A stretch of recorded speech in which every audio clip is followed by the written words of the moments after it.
In the summer of 2022, the admissions world changed radically. Affirmative action was overturned by the Supreme Court, and suddenly, admissions officers could no longer consider race in their admissions decision. It is literally against the law, and it is such a delicate subject legally that many admissions officers won't say a word about it for fear of stirring up a lawsuit. All of that said, admissions officers are still committed to creating diverse classes, not because they're seeking to be social engineers, but because diversity makes the class discussions far more rich, and because diversity begets diversity.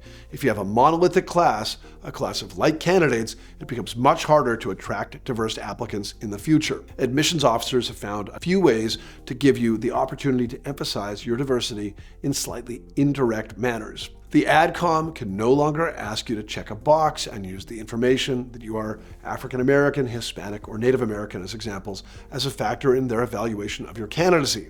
But they can learn about how your identity has informed your character development or values. They can factor in your background as it informs who you fundamentally are. This is very nuanced, but we'll get into the nuances in a moment. In short, though, you definitely want to communicate your identity to them. How can you do that? Well, let's discuss. In the past year, a variety of diversity essays have emerged in applications.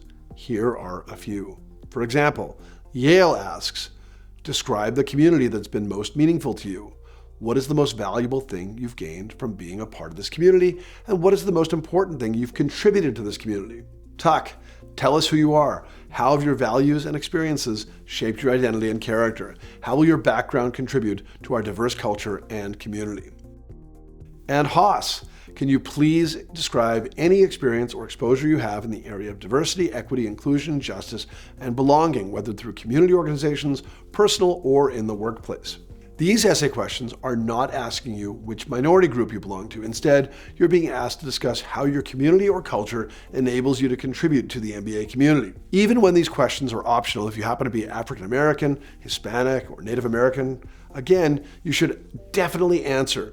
You absolutely cannot just say, I'm Hispanic. Instead, discuss how being Hispanic informs your worldview. Of course, diversity is complex, and you don't need to answer these questions only with respect to racial diversity. These questions are open to all. You can talk about economic diversity, or gender diversity, or religious diversity. Diversity can even be situational. For instance, a white male isn't inherently a diverse applicant, but if he grew up as the child of same-sex parents, maybe he arguably does have a background that will enable him to, quote, contribute to our diverse culture and community. Or maybe he grew up with a single parent, or maybe he grew up in a small town, or maybe he saw a lack of diversity in his community and it pushed him beyond his home to learn about others. Somewhat similarly, an American candidate of Indian descent may not be a minority within the MBA admissions world, but if you grew up as the only Indian person in a small town, you could show that you have an understanding of minority culture. Or if people made presumptions about your culture or customs, even in a big city, you have a story to tell. If you grew up Quebecois in Canada,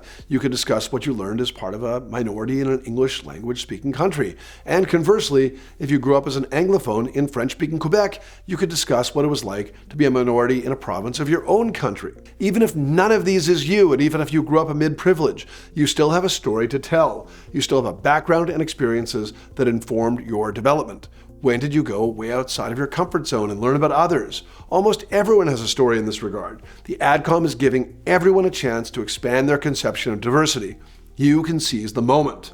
One more quick word on this topic. Even if your program doesn't have a formal diversity essay, more and more programs are asking about this in their short answers as well. HBS, for example, asks, as we get to know you, it's helpful for us to learn about where you grew up. For many people, that could mean more than one place. Please share with us where you spent the majority of your life from birth to age 18. If you moved around during this time, feel free to share that as well. They only give you 250 characters, which can be confining, but you can share your diversity in this and other similar prompts when given the opportunity. You can't share it in interviews necessarily. You don't need to make this your only story, and you shouldn't be repetitive, but the AdCom must know this side of you. For more on a different type of essay, check out our next video, How to Tackle a Personal Hardship MBA Application Essay.